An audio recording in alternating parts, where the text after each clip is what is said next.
Welcome to this information session on Loyola University's Interdisciplinary Honors Program. My name is Professor Claudio Katz, and I am the program's director. I also wear another hat at Loyola, as I am a faculty member in the Department of Political Science. Let me state at the outset that sitting in front of a camera is not the usual way I meet you. I am normally in a room full of students and their parents, where we can talk, greet one another, shake hands, ask and answer questions, and otherwise violate every rule of social distancing we've been instructed to observe. Although it's a cliche, it's nevertheless true that your safety and ours comes first. Still, I do mean to provide you with the broad outlines of the program and to convey something of the honors student's experience. Let me urge you to visit our website. Excuse me, you can find it by logging on to Loyola's own website, and in the search box in the upper right-hand corner, type in Interdisciplinary Honors Program. See in particular the tab titled Frequently Asked Questions, as I think it contains a great deal of useful information. You may also reach me via email at honors@luc.edu. I will answer your questions or direct you to the party best able to answer them. One more preliminary remark.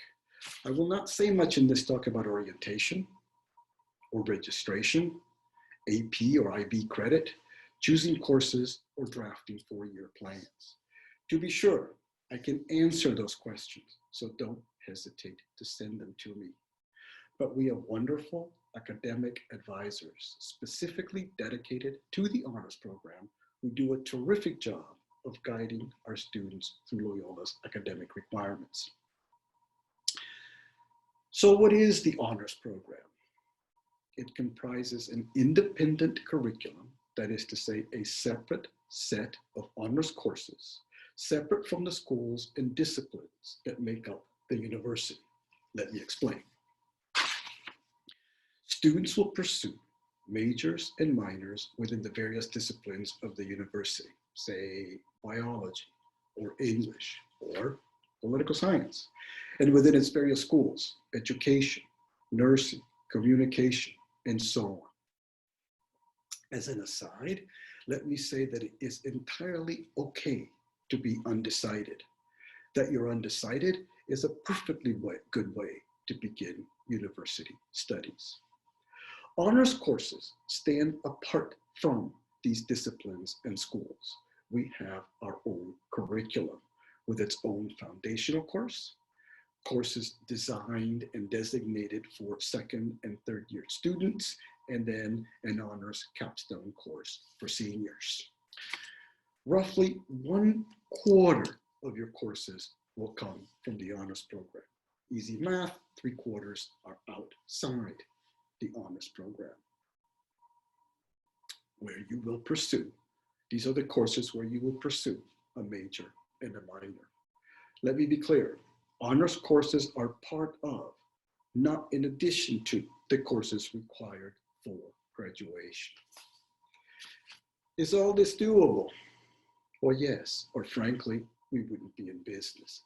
That's what our academic advisors are for. That is to say, to make sure you stay on track. All honors courses count for core, Loyola's required core curriculum, so that as you complete Loyola's honors courses, in fact, you check a second box, namely, you satisfy a core requirement. In completing the honors program, students complete roughly 2/3 of core. Again, easy math, 1/3 of core must be completed outside the program. So yes, it's doable. Honors, major, minor, and let me not forget, study abroad.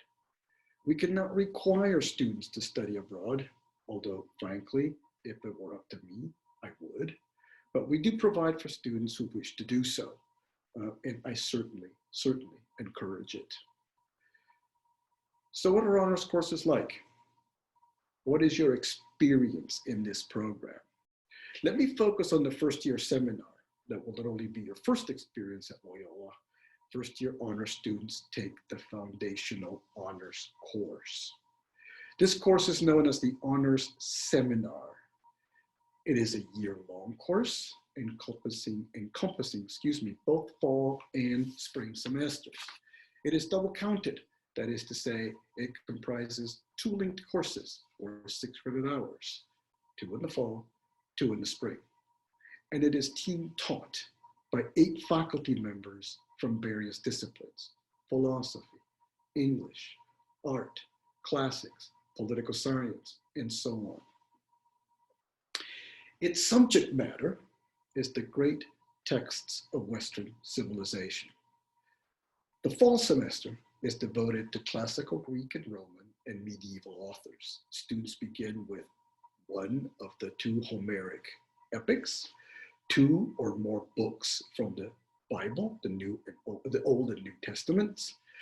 They read Greek philosophers, a Roman playwright, a medieval author, for example, St. Thomas Aquinas, and they end with Dante's Inferno. The spring semester begins with the Renaissance, typically Machiavelli's The Prince. We read a Shakespeare play. We study early modern architecture, the 19th century novel, one of the great scientific works, typically Darwin's Origin of Species, and we end with a postmodern author. So how does the course work? It has 2 components. First, a lecture where all roughly 280 honor students, which is typically the size of our entering class, sit in a large lecture hall to listen to a lecture delivered by one of us.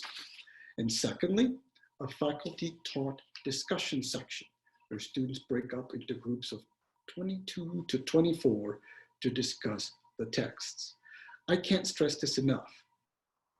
The discussion sections are led by one of us, not a graduate student, not a TA, not a part-time faculty member, but the full-time faculty responsible for teaching the class. We also incorporate Chicago's great agricultural landmarks into the class. For example, attending plays, an opera, or visiting Chicago's famous Art Institute. So what is your experience like? Well, the course is challenging. We take a deep dive into these texts.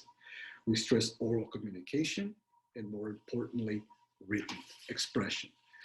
That is, one of our aims is to teach students to write well. That's one of the reasons classes are small.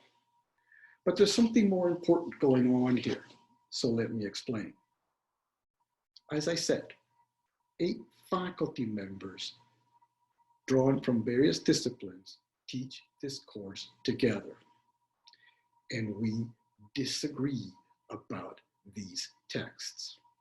We meet for lunch every Wednesday to monitor the course, to gauge how well it's working and whether any corrections need to be made. But these lunches often turn into spirited disagreements about the texts we teach. These disagreements are often quite humbling, as I have the experience of, well, being wrong and learning to revise what are sometimes long-held views about the texts I study. Well, it doesn't take students long to figure out that their teachers disagree. You can see the perplexity in their faces. You disagree? What are we to conclude? How should I answer questions in an exam? What am I to write in my essays? This, I think, is one of the most important lessons we teach. That there are multiple interpretations of a text, that they're not all equal, and that some are indeed much better than others. And that we need to develop the judgment to distinguish better from worse, and the understanding of text and context to navigate disagreements about important ideas. Not only in the first year honor seminar, but just as important beyond it as well. But I also want to convey to our students that sense of humility that, well, you will be wrong. And just as important, the sense of hard-won self-confidence that comes from revising and enlarging your views. We did not, by the way, abandon you to your own devices in navigating the course. You have a great deal of support. Here are the two most important ones. First, us, your faculty. Our discussion sections are small for a reason, not only to generate discussion, but to give you access to us. We have office hours, and we're generally quite available beyond that. Here's the most important piece of advice I will give you. Overcome your shyness. Visit your faculty. We provide guidance in the course, to be sure, but we also make wonderful mentors in guiding you through all the resources Loyola University has available for you. The second most important resource is each other. Honor students generally live in the same residence hall. Nextgen's residence hall, St. Francis, by the way, is utterly new, and it is a beautiful building. This means that the residence hall is itself a living and learning community where students support one another as they wrestle with the course. I predict this. Your best friends at Loyola will come out of this residence hall experience.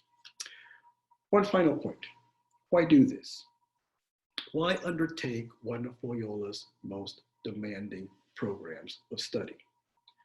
Good question. My answer is a bit complex, so bear with me. There are, to be sure, some very concrete perks. For example, early registration. First year honor students register before all other first year students. Second year honor students register before all other second year students, and so on. And that is an important perk in giving you an advantage in gaining access or registering in the courses you wish to take. But the harder question to answer is whether the program provides an advantage in admission to professional or graduate schools, to medicine, to law, business, education, and so on. The answer is a difficult one.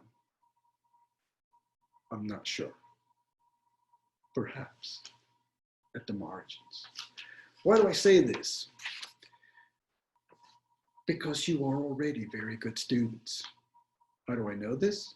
Frankly, because you were admitted to the honors program, and we have very high admission standards. I know, I help set them.